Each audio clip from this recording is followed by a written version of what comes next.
Quiero felicitar primero que nada a José Manuel por el paso que ha dado, sumamente importante para echar este partido hacia adelante.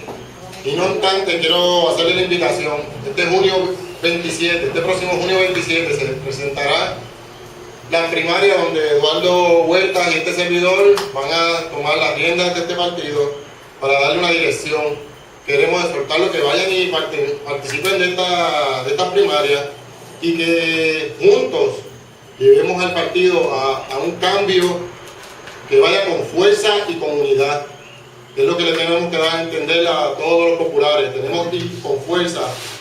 Y le vuelvo y le repito a todos los populares, tenemos que unirnos buscando las virtudes de nuestros candidatos. No busquemos los defectos. Las virtudes es lo que nos va a hacer llevar al partido fuerte a unas próximas elecciones en el 2012. Unidos y fuertes. Les agradezco a todos ustedes que hayan llegado hasta aquí y en la juventud está la fuerza.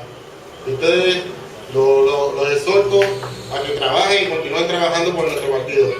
Gracias y continuamos con nuestro partido.